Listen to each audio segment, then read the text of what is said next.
Hello friends, welcome to engineering tutorial. So we'll continue our discussion with Thevenin Theorem application to circuits involving dependent sources. So this is the seventh question which we are going to discuss, and this circuit here, it consists of this 10 ampere independent current source, 3 resistors, 4 ohm, 6 ohm, 3 ohm, and this current dependent voltage source. It is a voltage source. Its value depends on this current I1 flowing through this 6 ohm resistor. So we have to find VTH and RTH, the Thevenin equivalent circuit. It means VTH and RTH, Thevenin voltage, Thevenin resistance. So first step, calculation of Thevenin voltage. Okay, this open circuit voltage across these two terminals. So in order to simplify the circuit, there is something which we can do here. You see, this 10 ampere current source and this 4 ohm resistor, they are connected in this fashion. So here we can apply source transformation. You remember source transformation? If we have a current source in parallel, means it is connected in this fashion across two terminals, then it can be converted to a voltage source with the same resistance connected in series across the voltage source. Here V is equal to IR. This is what source transformation is, and it is interconvertible, means we can convert the same back into this without altering the characteristics across the 2 points. So same thing we'll do here. Okay, so here it can be changed as 10 ampere into 4 ohm, that is 40 volt 40 volt in series with 4 ohm this. Okay, now here this is open circuited, these two terminals, so the current flowing through them is 0 ampere. Okay, so it means the same I1 current flows through this as well. So if we apply KVL here, it will be 40 minus 4I1 plus 2I1 minus 6I1 is equal to 0. Okay, that implies 40 minus 4 minus 8I1 is equal to 0. That implies I1 is equal to 40 by 8, which is 5 ampere. This is very important. VTH is nothing but 6I1 only. Why? Because 0 ampere current is flowing through 3 ohm resistor, so no voltage drop, nothing. Only I1 current is flowing downwards through 6 ohm, and that is only responsible for this VTH. VTH is equal to 6I1. So here VTH will be 6 into 5 ampere, which is 30 volt. VTH is equal to 30 volt. So we have calculated VTH. Now we have to calculate RTH. Okay, so we'll be using another method here to find out RTH. Earlier we used to connect a 1 volt voltage source or a 1 ampere current source, deactivating all the independent sources, or if there is no independent source present, we used to connect 1 volt voltage source or 1 ampere current source. Here we'll calculate RTH using a different method. Okay, so let us see how we can do that. So we have already calculated VTH. Now let us calculate RTH. So we'll be using a different method here. Okay, earlier what we used to do in the previous questions, we used to connect a 1 volt voltage source or a 1 ampere current source, deactivating all the independent sources. But here what we'll do, here the Thevenin voltage will also come into play. So here what we'll do, we will short this and we will find whatever current is flowing through this shorted path. Let's call it I Thevenin. Okay, so let us convert this back into voltage source using source transformation.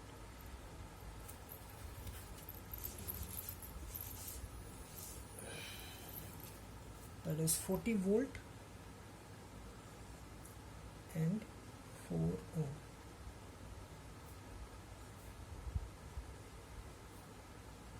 Volt 4.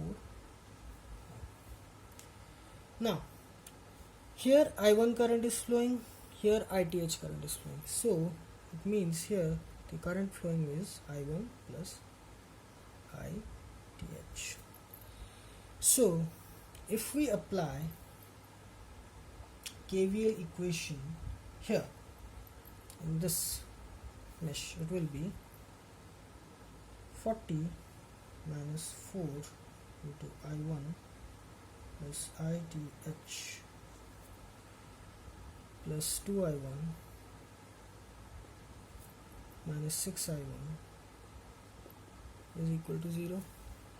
That implies 40 minus 4I1 minus 4ITH minus 4I1 this also is equal to 0, or 40 minus 4I1 minus 4I1 is minus 8I1.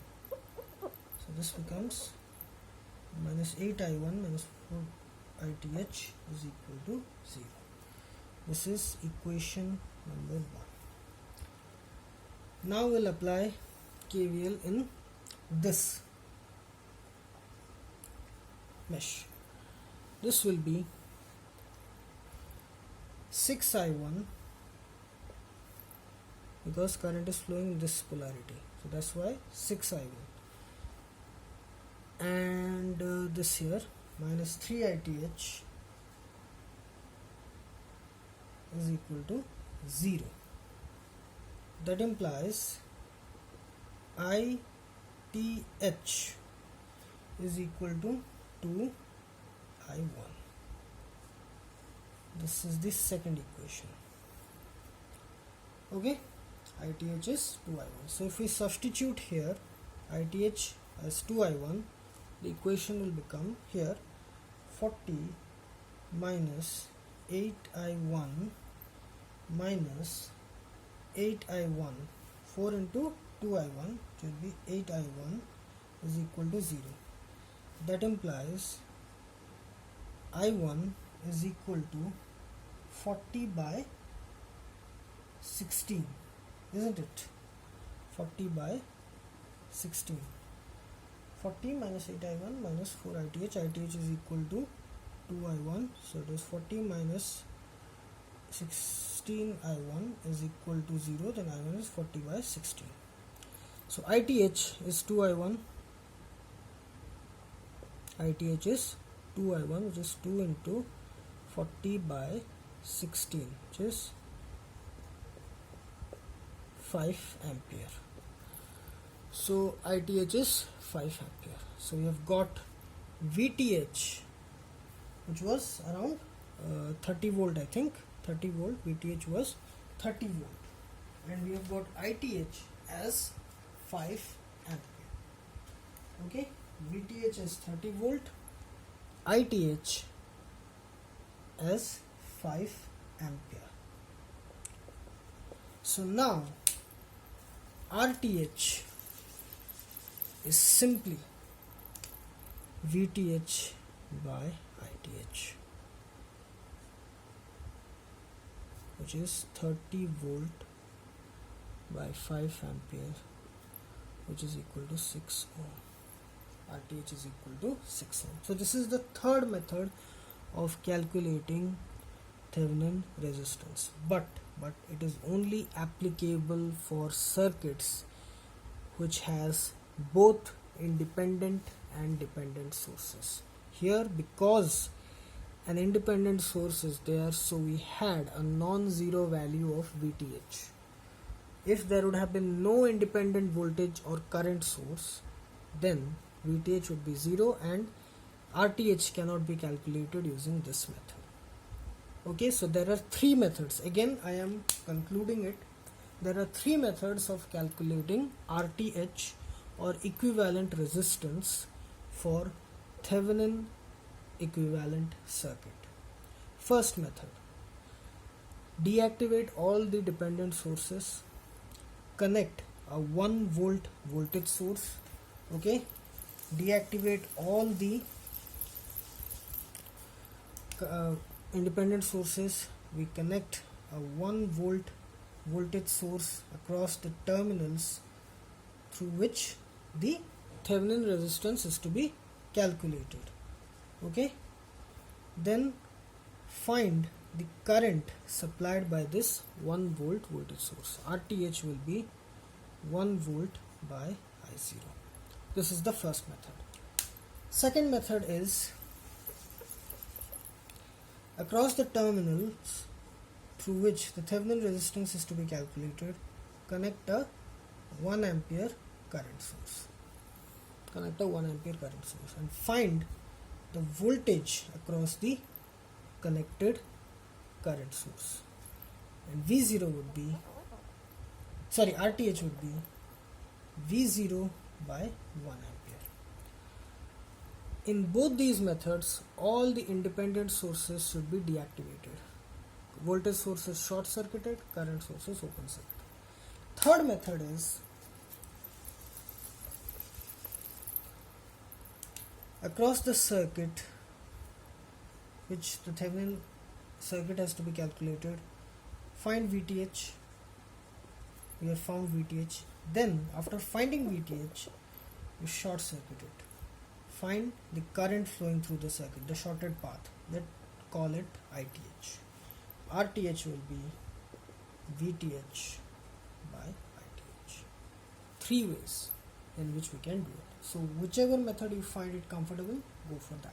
But the problem with this third method is, not a problem, but the only condition here is that this method is applicable where there is at least one independent source present, because when there will be no independent source, VTH will become 0 and RTH we cannot calculate by this method. Okay, so here we have discussed around 7 questions on Thevenin equivalent circuit determination for circuits involving dependent sources as well as independent sources, both combined. So I hope you like these videos, and please subscribe my channel Engineering Tutorial for more such videos related to engineering, science and technology. Have a great day. Thank you very much.